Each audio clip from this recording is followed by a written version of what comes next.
In search of Dharma. 9. Coda. 8 parts of searching have earned 1 plain definition and 2 tests. So here they are, stated rather than argued. What a Dharma is, and how to tell the better ones. A Dharma is a way of living that tells a person or group how to act, what to value, what to avoid, and what kind of life is worth trying to become. A Dharma is not necessarily a religion. It is a living ethical orientation, a pattern of values, habits, stories, duties, practices, and social expectations that helps humans navigate the world. Most Dharmas are inherited half-consciously and never feel chosen at all. A few are examined, reformed, or built on purpose. The word describes what a thing does, not how well, gentle and cruel, living and hollowed. All are Dharmas. Whether one is any good is a separate question, answered below. At its deepest level, a Dharma is that which holds a life, a community, or a world together. There is no single the Dharma. It is better to say a Dharma than the Dharma, because human beings create many Dharmas. And the word itself is a placeholder. Every culture builds the thing and names it in its own tongue. Ubuntu, Maitar, and Viratao are not translations of Dharma, but sibling names for sibling instances. The Sanskrit is kept because, of all the candidates, its root says most plainly what the thing does, hold. A Buddhist Dharma, a Hindu Dharma, a scientific rationalist Dharma, a warrior Dharma, an environmental Dharma, a professional Dharma, a family Dharma, a personal Dharma, all of these are candidates. But coherence alone does not make a Dharma. What marks one off from mere custom, law, or etiquette is a combination of 4 features. Comprehensive. It governs a whole life or a whole domain of one, not a single slice of behavior. Identity constituting. It binds from the inside, by conviction, and works to remake its carrier. Oriented toward the good, an answer to how one ought to live, as its carriers conceive it, not a strategy for getting ahead. Reflectively self-aware, it can be held up and known as a path, named, questioned, reformed. The features come in degrees. A profession, a subculture, an environmentalism, may carry 2 or 3, and sit near the rim.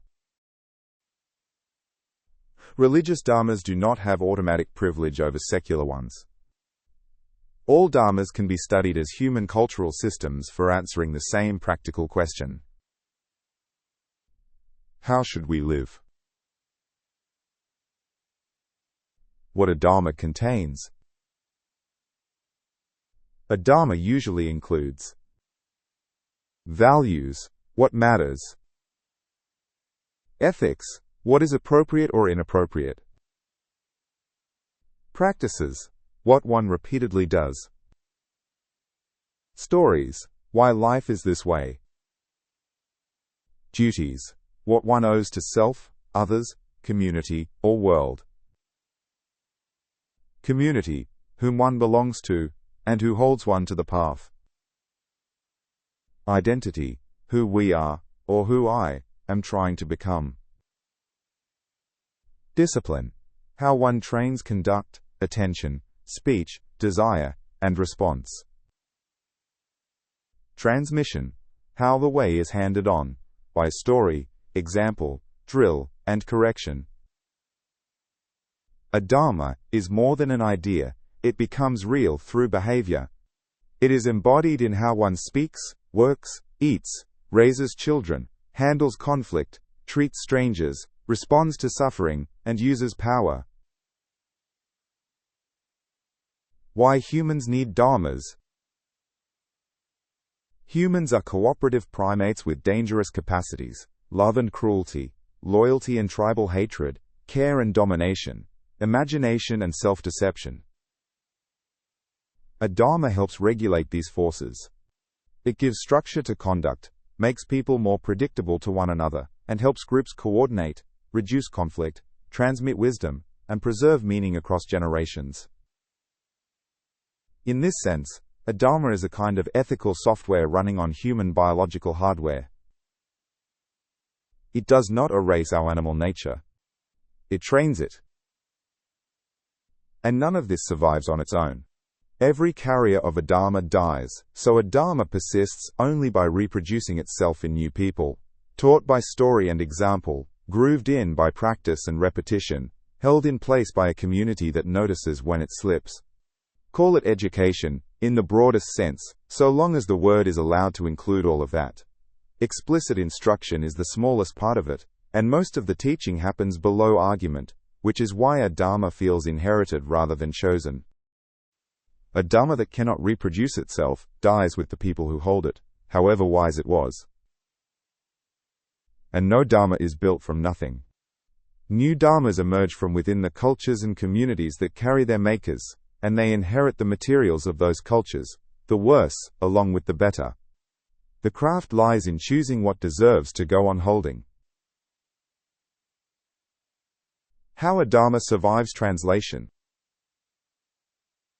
A Dharma can be carried out of its old cosmology, and the record holds both successes and husks.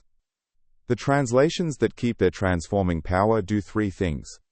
They keep the whole bundle: practice, ethics, and community together, never the soothing technique alone.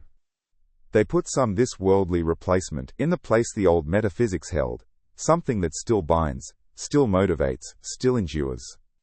And they remain a way of life one practices, rather than a worldview one merely holds. Do all three and a Dharma can survive the loss of its gods. Do only the first, and the result is a product. The two tests. Holding is not by itself goodness, and plural is not the same as equal. A Dharma is judged by two tests. The first is substantive. The better Dharmas hold without crushing. They gather a life or a community into shape and meaning without breaking the people inside them or the strangers outside them. A Dharma that holds but crushes is a tyranny. One that refuses to crush but cannot hold is a mood.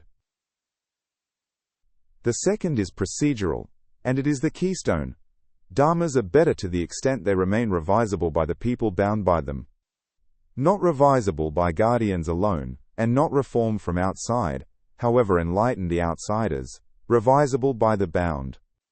Dharmas are made things, and an unrevisable Dharma is a made thing pretending to be found. The first test asks what a Dharma does. The second asks, who holds the pen? Not everything that holds deserves to keep holding. These two tests are how to tell. A personal Dharma. A personal Dharma is the way an individual consciously chooses to live. But it is never made alone. Even the most personal Dharma is built from inherited language, examples, communities, obligations and refusals, and it needs company, and someone to answer to, if it is to be more than a private mood. It is not necessarily a mystical destiny, or a fixed life purpose.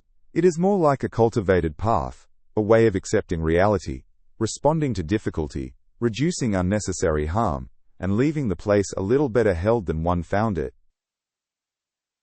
A mature personal Dharma asks, what do I care about above all else? What kind of person do I become through my repeated actions? What do my habits actually serve? Does my way of living reduce suffering or increase it?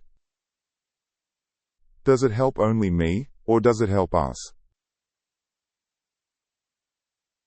The question that dissolves. For readers who came from the secular Dharma world carrying its standing worry, is what we practice still Buddhism? Is it really a Dharma? The 8 parts behind this page dissolve the question rather than answer it.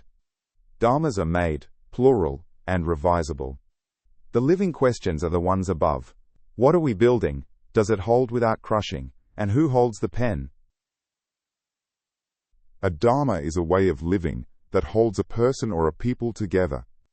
The better ones hold without crushing, and leave the pen in the hands of those held.